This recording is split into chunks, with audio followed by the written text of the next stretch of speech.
Hello ವೀಕ್ಷಕರೇ, welcome back to my YouTube channel. ಹೇಗಿದ್ದೀರಾ ಎಲ್ಲರೂ? ಐ ಹೋಪ್ ಎಲ್ಲರೂ ಕೂಡ ಚೆನ್ನಾಗಿದ್ದೀರಾ ಅಂತ ಅಂದ್ಕೊಳ್ತಾ ಇವತ್ತಿನ ವಿಡಿಯೋನ ಶುರು ಮಾಡ್ತಾ ಇದ್ದೀನಿ. ಸೊ ಇವತ್ತಿನ ವಿಡಿಯೋ ತಮಗೇನಾದ್ರು ಸ್ವಲ್ಪ ಆದರೂ ಇಷ್ಟ ಆದರೆ ಪ್ಲೀಸ್ ವಿಡಿಯೋಗೆ ಲೈಕ್ ಮಾಡಿ, ಶೇರ್ ಮಾಡಿ, ಕಮೆಂಟ್ ಮಾಡಿ. ಹಾಗೆ ಇದುವರೆಗೂ ನೀವು ನಮ್ಮ ಯೂಟ್ಯೂಬ್ ಚಾನಲ್ನ ಸಬ್ಸ್ಕ್ರೈಬ್ ಮಾಡ್ಕೊಂಡಿಲ್ಲ ಅಂದರೆ ದಯವಿಟ್ಟು ಚಾನಲ್ನ ಸಬ್ಸ್ಕ್ರೈಬ್ ಮಾಡಿಕೊಂಡು ಸಪೋರ್ಟ್ ಮಾಡಿ ಸ್ನೇಹಿತರೆ. ಸೊ ಬನ್ನಿ ಇವತ್ತಿನ ವಿಡಿಯೋನ ಶುರು ಮಾಡೋಣ.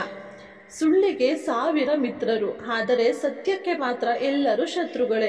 ಜನ ಸುಳ್ಳನ್ನು ಪ್ರೀತಿಸುವಷ್ಟು ಸತ್ಯವನ್ನು ಪ್ರೀತಿಸಲಾರರು. ಖಂಡಿತವಾಗ್ಲೂ ಇದಕ್ಕೆ 100ಕ್ಕೆ 100% ಸತ್ಯ ಅಂತ ನಾನಂತೂ ಸುಮಾರಷ್ಟು ವಿಡಿಯೋಗಳಲ್ಲಿ ಹೇಳಿದ್ದೀನಿ ಸ್ನೇಹಿತರೆ.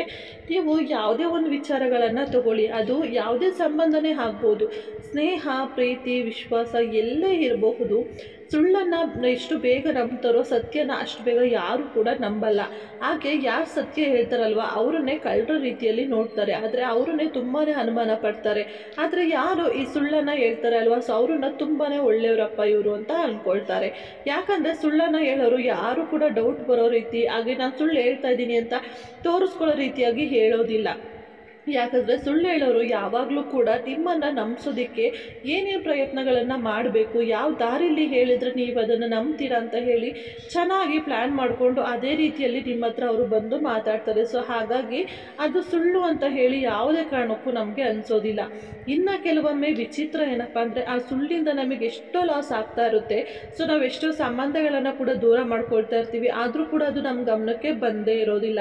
ಸೊ ಅಂಥ ಸಮಯದಲ್ಲಿ ಕೂಡ ಯಾರಾದರೂ ನಮ್ಮ ಶತ್ರುಗಳನ್ನು ಬಿಟ್ಟು ಬೇರೆ ಯಾರಾದರೂ ಹಿತೈಷಿಗಳು ಅಂತ ಇರ್ತಾರಲ್ವ, ಸೊ ಅವರು ಬಂದು ನಮಗೆ ಸತ್ಯನ ಅರ್ಥ ಮಾಡಿಸೋಕ್ಕೆ ಪ್ರಯತ್ನ ಪಟ್ಟರೂ ಕೂಡ ಅವರನ್ನು ಕೂಡ ನಾವು ಕೆಟ್ಟ ದೃಷ್ಟಿಯಲ್ಲಿ ನೋಡೋದು, ಅಂದರೆ ಅವರನ್ನು ಕೂಡ ನಾವು ಶತ್ರುಗಳನ್ನಾಗಿ ನೋಡ್ತೀವಿ.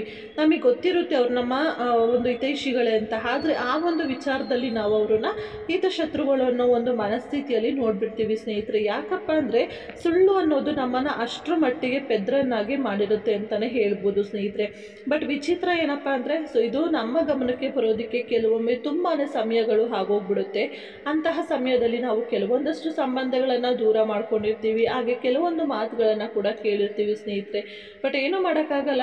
ಕೆಲವೊಂದು ಪರಿಸ್ಥಿತಿಗಳು ಕೈ ಮೀರಿ ನಡೆದೋಗುತ್ತೆ. ಆದರೆ ಆದಷ್ಟು ಕೂಡ ನಾವಾದರೂ ಬೇರೆಯವ್ರನ್ನ ನಂಬಿಸೋದನ್ನ ಬಿಡಬೇಕು ಅಷ್ಟೇ. ಸೊ ಬೇರೆಯವರಿಗೆ ನಾವು ಸುಳ್ಳು ಹೇಳೋದನ್ನು ಬಿಟ್ಟಾಗ ನಮಗೂ ಕೂಡ ಇನ್ನೊಬ್ಬರು ಬಂದು ಸುಳ್ಳು ಹೇಳಿ ನಮ್ಮನ್ನು ಕೂಡ ನಂಬಿಸಿ ಮೋಸ ಮಾಡೋದು ಕೂಡ ದೇವರು ಕಡಿಮೆ ಆಗೋ ರೀತಿ ಮಾಡಿದರೂ ಮಾಡಬಹುದು ಅಲ್ವಾ. ಹಾಗಾಗಿ ಸ್ನೇಹಿತರೆ ಇಷ್ಟು ಹೇಳ್ತಾ ಇವತ್ತಿನ ವಿಡಿಯೋನ ಮುಗಿಸ್ತಾ ಇದ್ದೀನಿ. ಈ ಒಂದು ವಿಡಿಯೋ ತಮಗೇನಾದ್ರು ಸ್ವಲ್ಪ ಆದರೂ ಇಷ್ಟ ಆಗಿದ್ದರೆ ಪ್ಲೀಸ್ ವಿಡಿಯೋಗೆ ಲೈಕ್ ಮಾಡಿ, ಶೇರ್ ಮಾಡಿ, ಕಮೆಂಟ್ ಮಾಡಿ. ಹಾಗೆ ಇದುವರೆಗೂ ನೀವು ನಮ್ಮ ಯೂಟ್ಯೂಬ್ ಚಾನಲ್ನ ಸಬ್ಸ್ಕ್ರೈಬ್ ಮಾಡ್ಕೊಂಡಿಲ್ಲ ಅಂದರೆ ಸ್ನೇಹಿತರೆ ದಯವಿಟ್ಟು ಚಾನಲ್ನ ಸಬ್ಸ್ಕ್ರೈಬ್ ಮಾಡಿಕೊಂಡು ಸಪೋರ್ಟ್ ಮಾಡಿ. ಮತ್ತು ಮುಂದಿನ ವಿಡಿಯೋದಲ್ಲಿ ಇದೇ ರೀತಿ ಒಳ್ಳೆ ಮೋಟಿವೇಶನ್ಗಳನ್ನು ತೊಗೊಂಡು ನಿಮ್ಮ ಜೊತೆ ಸಿಗ್ತೀನಿ ಸ್ನೇಹಿತರೆ. ಟೇಕ್ ಕೇರ್, ಬಾಯ್.